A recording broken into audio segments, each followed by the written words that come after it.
O que acontece quando alguém morre? Será que há memória, há consciência? Que tipo de experiência uma pessoa tem quando se encerra essa vida? Olá, eu sou o pastor Diego Rui e nós estamos começando mais uma aula do curso de Teologia Reformada, mas antes não se esqueça de curtir esse vídeo, deixar o seu comentário, compartilhá-lo também com outras pessoas e se inscrever em nosso canal para que você receba os conteúdos da Sexta Igreja.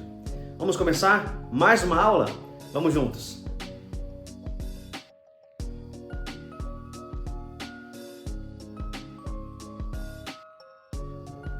Seja muito bem-vindo a mais uma aula do curso de Teologia Reformada oferecido pela Sexta Igreja Presbiteriana de Uberlândia. Que bom que você está aqui com a gente, mais uma aula aprendendo mais sobre a Palavra de Deus. Se você perdeu alguma aula, algum módulo anterior, acesse a nossa playlist no YouTube, veja as aulas ou talvez reveja as aulas para que você aprenda e consolide tudo que nós estamos vendo aqui nesse curso tão especial que tem como objetivo ajudar você a conhecer mais da Palavra de Deus, as principais doutrinas da Palavra de Deus, a fim de que você cresça em conhecimento e também em maturidade cristã e em intimidade com Deus, sendo um cristão melhor.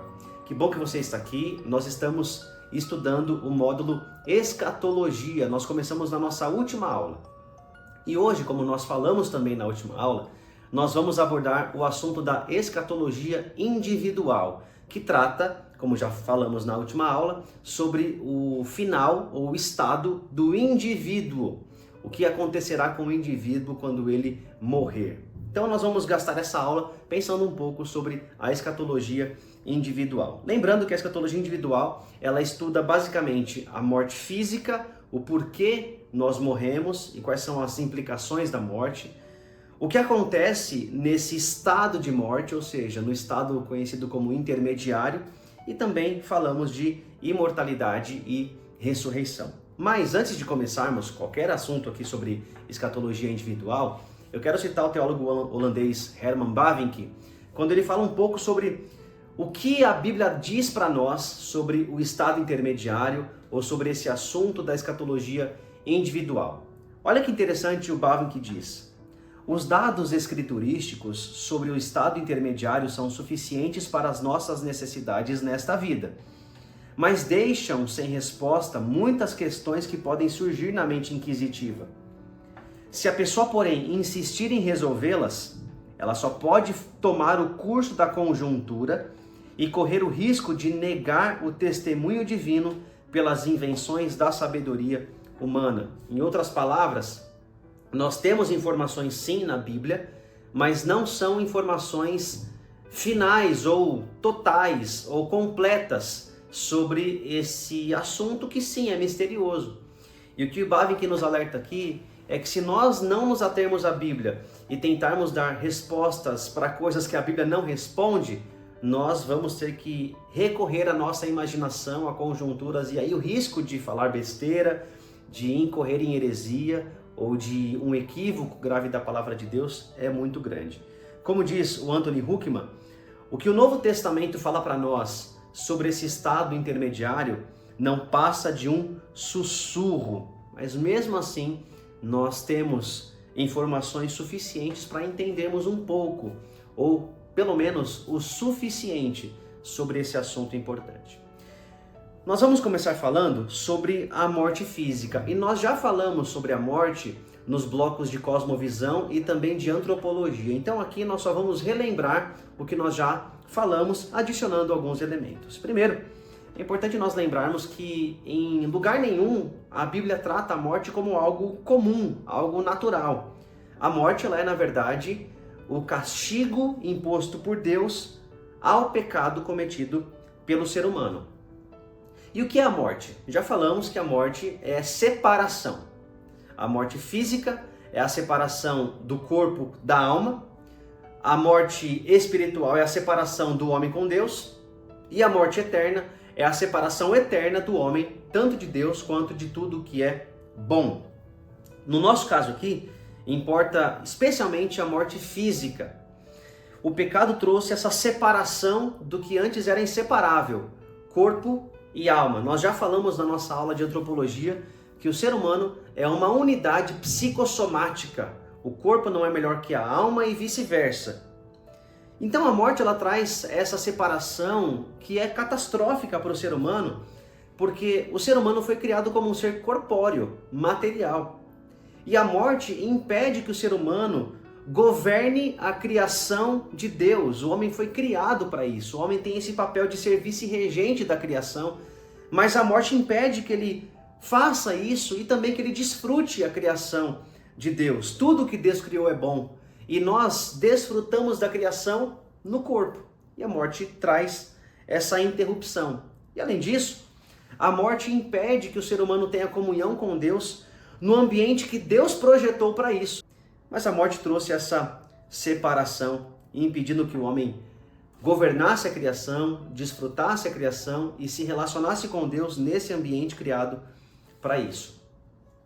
Então nós cremos que há essa separação entre corpo e alma, mas também cremos que a alma não morre, não cessa de existir quando acontece a morte física. Nós cremos que a alma continua vivendo. Nós já falamos em outras aulas que Deus criou o ser humano como um ser eterno e para Deus todos estão vivos, independentemente de se estão vivos aqui corporalmente ou não.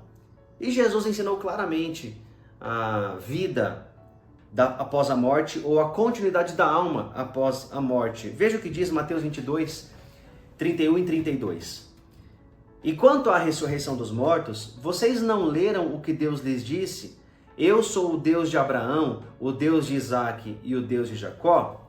Ele não é Deus de mortos, mas de vivos. Então nós cremos que a alma continua existindo após a morte física. Agora é interessante nós pensarmos que mesmo que haja essa crença bíblica na continuidade da alma após a morte física, a ênfase bíblica não está na imortalidade da alma somente. E durante séculos a teologia enfatizou isso, certamente muito influenciada pela filosofia grega, que pensava, que elucubrava que a matéria, o corpo, era ruim, era inferior. E o que era bom mesmo, o que era válido mesmo, era a alma ou o mundo imaterial. Então a morte era a libertação dessa prisão do corpo para um estado superior. Durante muitos séculos, a teologia cristã pensou em termos semelhantes, e até hoje isso é um pouco comum, mas biblicamente falando não é correto, porque como já falamos, tanto a alma quanto o corpo possuem a mesma importância. Então a ênfase bíblica não está na imortalidade da alma, mas na imortalidade do ser humano, corpo e alma. Por isso que a ênfase da escatologia bíblica em relação ao indivíduo não é a imortalidade da alma, mas a ressurreição do corpo. Nós aguardamos a ressurreição. É importante que a gente entenda isso para que a gente não fique preso a um pensamento mais greco-romano da filosofia do que da palavra de Deus. E a ressurreição é importante porque ela é necessária para a conclusão da obra da redenção. Lembra que nós falamos? Deus criou o homem como uma unidade, corpo e alma. O pecado trouxe essa separação entre corpo e alma. E a redenção total do povo de Deus só será finalizada quando essa separação for desfeita. Quando o corpo se unir à alma e agora o ser humano reunido novamente poder estar na presença de Deus para sempre. De certa forma, então, nós podemos dizer que até mesmo aqueles que já estão na presença de Deus hoje, que já morreram, salvos no Senhor, e estão na presença de Deus, ainda esperam a ressurreição. Sendo assim, a sua alegria ela é perfeita, mas incompleta, porque só será completa quando eles ressuscitarem. Veja o que diz 1 Coríntios 15, do 53 ao 54. Pois é necessário que aquilo que é corruptível se revista de incorruptibilidade, e aquilo que é mortal se revista de imortalidade. Quando, porém, o que é corruptível se revestir de incorruptibilidade, e o que é mortal de imortalidade, então se cumprirá a palavra que está escrita: a morte foi destruída pela vitória. Essa é então a ênfase bíblica. a ressurreição do ser humano, a reunião da alma com o corpo. Essas palavras iniciais devem moldar, devem guiar o nosso entendimento sobre a escatologia individual e especialmente sobre o estado intermediário que nós falaremos agora. Esse estado intermediário é justamente o que acontece entre a morte e a ressurreição. A alma continua existindo nesse estado temporário, provisório, enquanto a volta de Cristo não acontece e, consequentemente, a ressurreição final, tanto de justos quanto de ímpios. Agora, a grande pergunta é: que tipo de existência uma pessoa tem nesse estado intermediário? E para isso eu quero fazer um breve panorama bíblico, começando no Antigo Testamento e depois indo para o Novo Testamento. É claro que você já sabe, porque você está assistindo às nossas aulas, que a revelação ela foi sendo dada progressivamente. Então nós não temos todas as informações no Antigo Testamento. Nós temos lá as sementes, as informações de modo seminal, inicial. É a mesma coisa em relação ao estado intermediário. O Antigo Testamento não dá todas as informações, mas dá indícios que no Novo Testamento florescem e aparecem de modo completo. A primeira informação que nós temos em relação ao estado intermediário no Antigo Testamento é que a alma continua existindo na sepultura. E o Antigo Testamento usa uma expressão muito emblemática, a expressão Sheol. E Sheol é uma expressão com múltiplos significados. Pode significar sepultura, cova, morte, inferno e assim por diante. Essa palavra ela é usada de modos diferentes em textos diferentes. Por exemplo, em alguns textos, como Salmo 141:7 ou Jó 21:13, essa palavra significa simplesmente sepulcro, túmulo, cova. Em outros textos, ela tem um sentido maior, um sentido mais amplo, mais abrangente. E esse é o uso mais comum do termo Sheol. Sheol normalmente significa um estado de morte, ou o reino dos mortos. O lugar ou o estado onde todos os seres humanos irão após a morte. Veja, por exemplo, 1 Samuel 2,6. O Senhor mata e preserva a vida. Ele faz descer a sepultura, ao Sheol, ao estado de morte, e dela resgata. Outro texto, Eclesiastes 9:10. O que as suas mãos tiverem que fazer, que o faça com toda a sua força. Pois na sepultura, para onde você vai, não há atividade nem planejamento, não há conhecimento nem sabedoria. Na sepultura, no Sheol, no reino dos mortos, no estado de morte. Então o Antigo Testamento entende que a alma continua existindo em um lugar ou em um estado chamado Sheol. Uma outra informação que nós temos no Antigo Testamento é a seguinte: justos e ímpios possuem experiências diferentes nesse estado de morte, nesse reino dos mortos. Os justos, por um lado, possuem uma experiência melhor, uma existência melhor. Veja o Salmo 17:15. Quanto a mim, feita a justiça, verei a tua face. Quando despertar, ficarei satisfeito ao ver a tua semelhança. Então a ideia de despertar, não só um despertar de um sono, mas o despertar da morte, vendo a semelhança do Senhor, vendo a face do Senhor. Outro texto, Salmo 73:25. Tu me diriges com o teu conselho e depois me receberás com honras. Depois da morte, a expectativa do Antigo Testamento é que o salvo, o crente, o justo, o fiel, seria recebido com honra na presença de Deus. Por outro lado, os ímpios não possuem uma experiência, uma existência agradável. Veja o que diz o Salmo 49:14. Como ovelhas estão destinados à sepultura, e a morte lhes servirá de pastor. Pela manhã os justos triunfarão sobre eles. A aparência deles se desfará na sepultura, longe das suas gloriosas mansões. Veja que experiência desagradável. A morte sendo pastor dos ímpios. Além disso, uma outra informação que nós temos é que esses ímpios permanecerão para sempre sob o poder da morte, enquanto os justos não. os justos serão libertos de modo final do poder da morte. Olha o que diz o Salmo 16:10. Porque tu não me abandonarás no sepulcro e nem permitirás que o teu santo sofra decomposição. Você sabe que esse texto no Novo Testamento é aplicado para Jesus, mas também há uma expectativa aqui do salmista, do indivíduo, do fiel, que não seria abandonado no sepulcro. Outro texto, Salmo 49, verso 15. Mas Deus redimirá minha vida da sepultura e me levará para si. Novamente a expectativa. Outro texto, Isaías 26, 19. Mas os teus mortos viverão, seus corpos ressuscitarão. Vocês que voltaram ao pó, acordem e cantem de alegria. O teu orvalho é orvalho de luz, a terra dará à luz os seus mortos. E por fim, o último texto, Daniel 12, 2.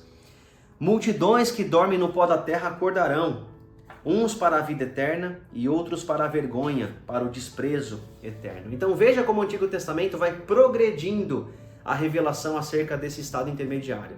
A princípio nos é dito que há uma existência, um estado pós-morte, o Sheol. Depois é dito que há uma experiência diferente. Justos têm uma experiência agradável e ímpios não. E por fim, nós vemos que os ímpios continuarão no poder da morte, enquanto os justos serão libertos. Ambos ressuscitarão, de acordo com Daniel, ímpios e justos. Mas os ímpios, mesmo ressuscitados, continuarão no poder da morte, enquanto os justos não. Os justos serão libertos e terão vida eterna. O Antigo Testamento se encerra aí, com essas informações, basicamente. E aí nós chegamos, então, no Novo Testamento. E o Novo Testamento, ele usa um conceito bem parecido com o conceito de Sheol. Aliás, a palavra mais usada para isso, Hades, carrega basicamente o mesmo significado que nós falamos agora para Sheol. Então, Hades é a palavra grega que substitui o termo hebraico Sheol, com basicamente o mesmo significado. Mas tem algumas adições importantes em relação ao uso do Hades, a esse termo grego no Novo Testamento. A primeira coisa é que no Novo Testamento, especialmente em Lucas 16, Hades não é só um estado de morte, ou um reino dos mortos, mas também é um lugar de punição. Então em Lucas 16, o Hades é descrito como um lugar de tormento. Além disso, os justos vão estar, de acordo com o Novo Testamento, de modo consciente, experimentando a presença de Deus, estando na presença de Deus.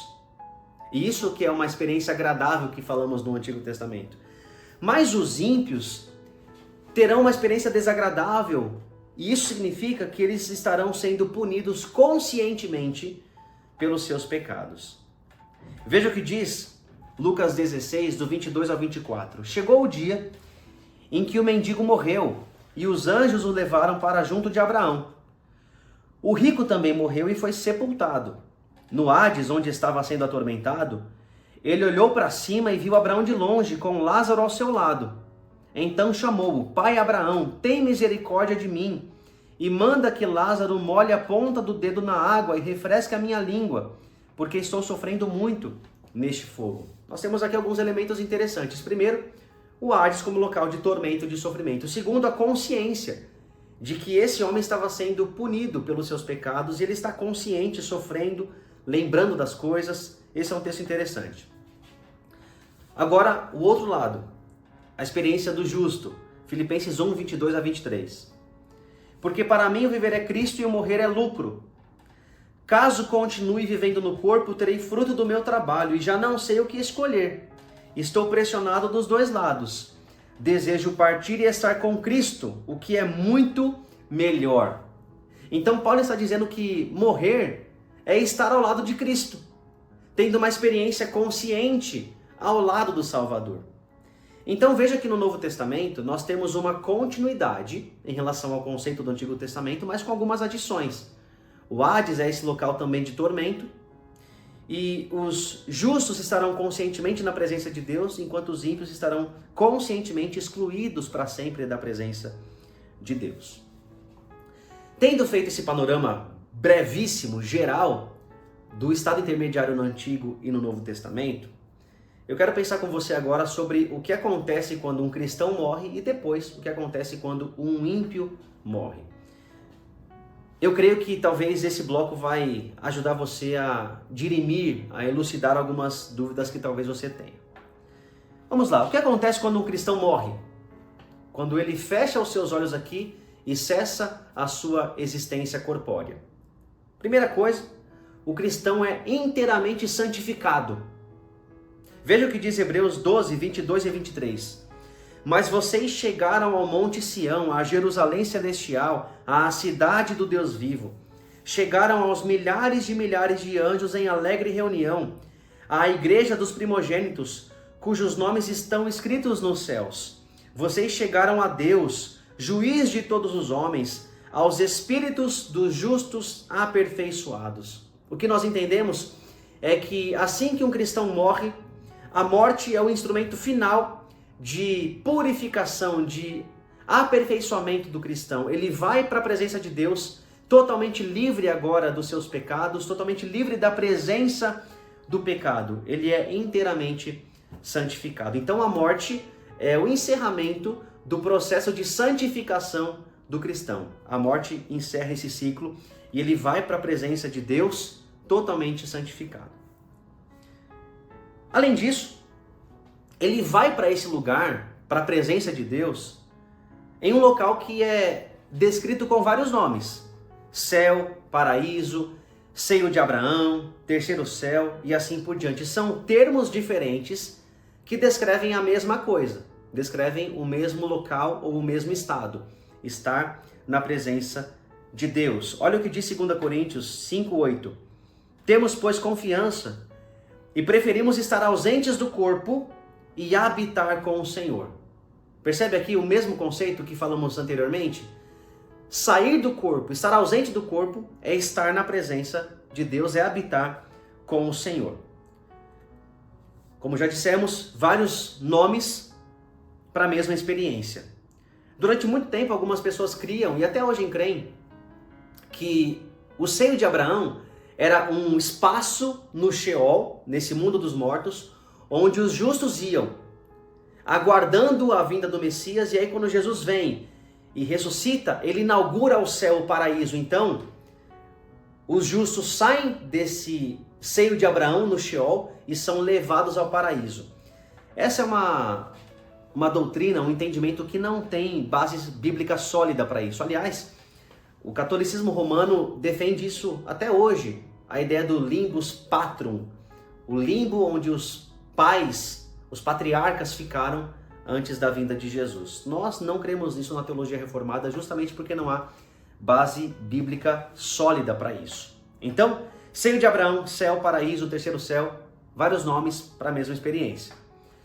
Além disso, quando o cristão fecha os seus olhos, é santificado e vai para a presença de Deus, ele tem um descanso absoluto das suas obras. Apocalipse 14:13 diz isso.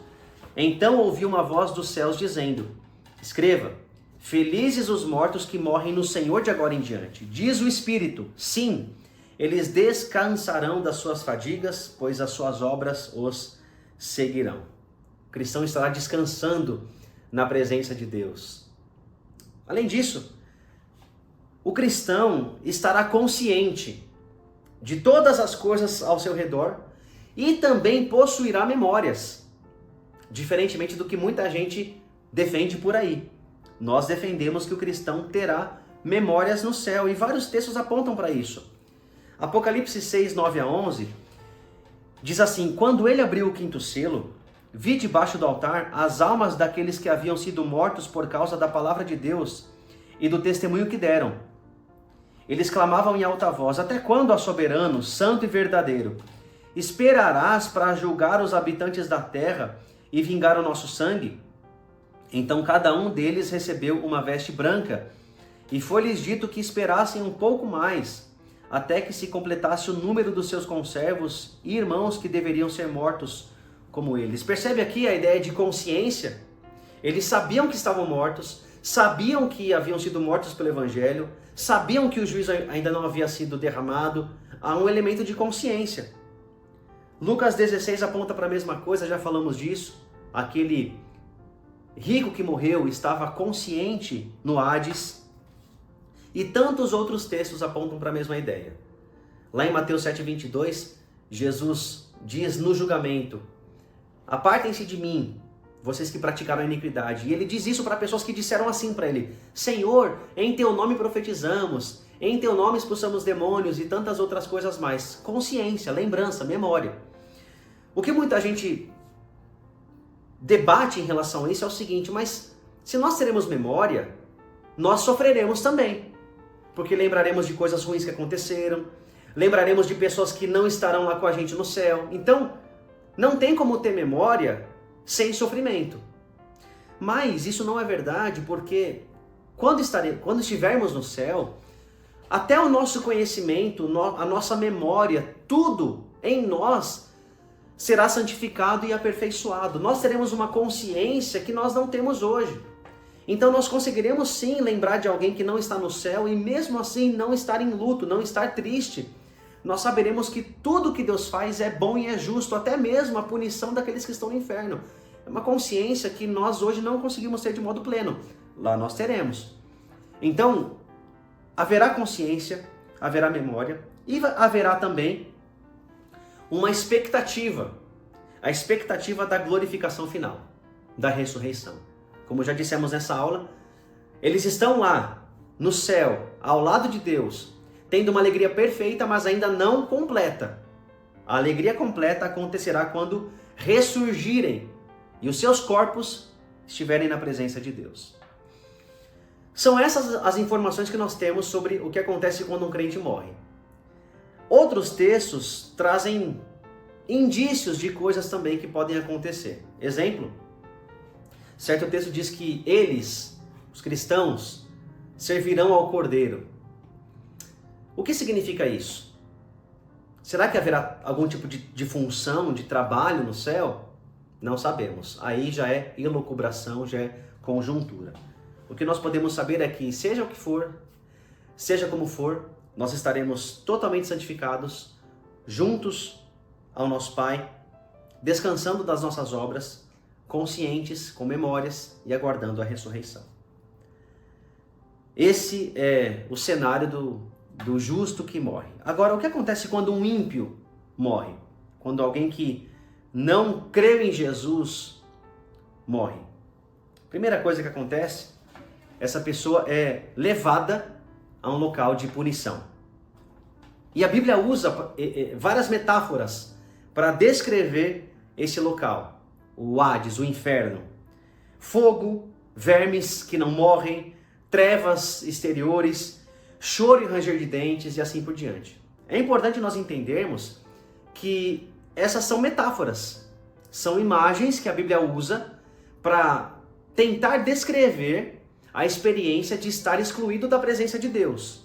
São metáforas. E essas metáforas, se levadas literalmente, elas são autoexcludentes, porque onde há fogo, não há trevas. O fogo gera luz. Então, são imagens, são descrições metafóricas. E a questão aqui é o seguinte: se são várias metáforas descrevendo uma experiência ruim, e se a metáfora já é ruim, imagina a experiência de fato. É um local de punição. E essa punição é, em primeiro lugar, a perda de tudo que é bom. Tudo que é valioso, tudo que é satisfatório, tudo que é prazeroso é perdido nesse local. Além disso, essa punição é a sensação do tormento e da separação de Deus e dos outros. É uma eterna separação, uma eterna exclusão do Criador e das pessoas. Agora, é claro, essa punição tem graus diferentes. É uma punição que varia de acordo com a luz que a pessoa tinha, o conhecimento que a pessoa tinha do Evangelho e também de acordo com as suas obras. Veja o que diz Apocalipse. Se alguém adorar a besta e a sua imagem e receber a sua marca na testa ou na mão, também beberá do vinho do furor de Deus que foi derramado sem mistura no cálice da sua ira. Será ainda atormentado com enxofre ardente na presença dos santos anjos e do Cordeiro. E a fumaça do tormento de tais pessoas sobe para todo sempre. Para todos os que adoram a besta e a sua imagem, e para quem recebe a marca do seu nome, não há descanso, dia e noite. Percebe aqui? O tormento consciente, ininterrupto, a punição ininterrupta, essa é a experiência de alguém que está no inferno. Outro texto, agora sim, Lucas. Ali haverá choro e ranger de dentes, quando vocês virem Abraão, Isaque e Jacó e todos os profetas no reino de Deus, mas vocês excluídos. Aqui temos o elemento da exclusão, da presença de Deus e das demais pessoas. Uma experiência inimaginável, terrível. De fato, essa doutrina é uma das mais assustadoras da palavra de Deus, mas é verdadeira. Além disso, é importante entendermos que, diferentemente do folclore popular, quem governa o inferno é Deus, não é o diabo.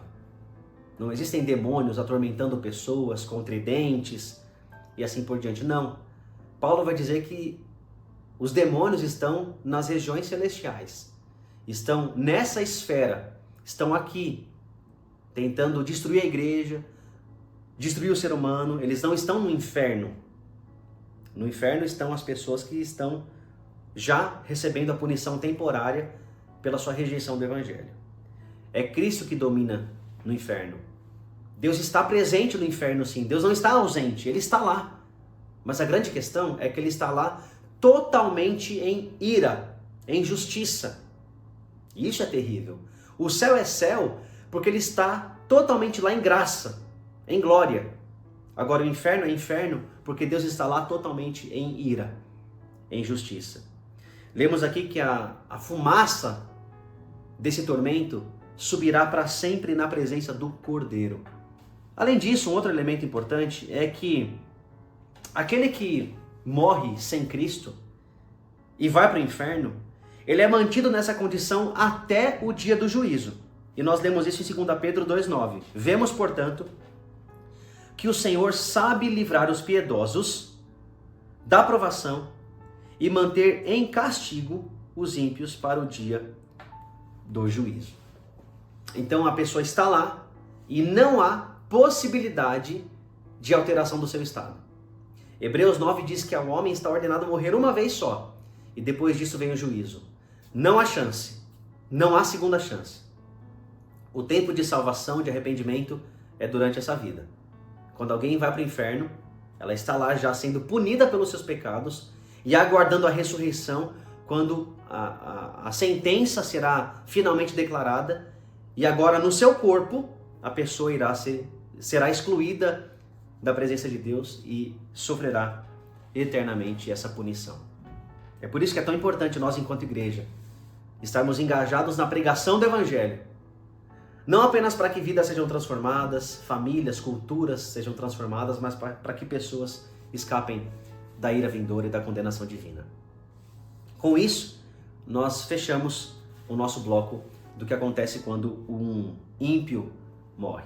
E nós aqui também fechamos a nossa aula sobre a escatologia individual. Mais assuntos ficaram de fora dessa aula, é claro. Em uma aula nós não conseguimos abordar tudo. Então, é importante que você acompanhe as próximas aulas, porque nós de alguma forma também falaremos um pouco mais sobre o que acontecerá com o indivíduo agora, numa proporção geral, na escatologia geral.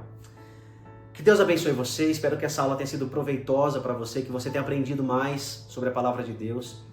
E fique ligado na nossa próxima aula, na qual nós continuaremos trabalhando sobre o assunto escatologia. Deus abençoe você e a sua família, fique na paz, um abraço.